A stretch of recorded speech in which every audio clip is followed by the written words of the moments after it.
થોડીક મારી તબિયત આ જિંદગીમાં પહેલી વાર આવી બગડી છે, એટલે હું આપ બધાની માફી માગવા માટે, મારો કોઈ એવો ઈરાદો નથી કે હું અહીંથી જ્યારે નીકળી શકું, પણ આપ બધાને હું ખૂબ ખૂબ દાતાઓને પ્રણામ કરું છું, તમામ વડીલોને પ્રણામ કરું છું. પ્રમ દિવસે સીએમ સાહેબ પધારે ત્યારે પણ બધાએ ભાવથી, એટલે અત્યારે રાસ ગરબા માટે ની વાત છે કે બધાએ રાસ ગરબા રમજો, અને તમામ વડીલોને ક્ષમા માગું છું કે આઈ એમ વેરી વેરી સોરી, ક્ષમા કરજો.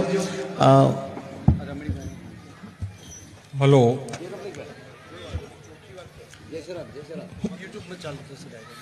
અત્રે પધારેલા ગામના વડીલ ભાઈઓ બહેનો દાતાઓને એક જાણ કરવાની કે માયાબેને અડધો કલાક પહેલા થોડો છાતીમાં દુખાવો પડ્યો છે. પ્રાથમિક ટ્રીટમેન્ટ આપણે એમને આપી દીધી છે અને ઇસીજી ને બધું જોવડાયું મોટા હોસ્પિટલમાં, તો થોડું એમને મોટા હોસ્પિટલમાં શિફ્ટ કરીને આગળની એક કાર્યવાહી કરવી છે. આપણા મહેમાન છે, જવાબદારી આપણી ડબલ છે. તબિયત પહેલી, શરીર પહેલું. પ્રોગ્રામો તો આવશે ને જશે.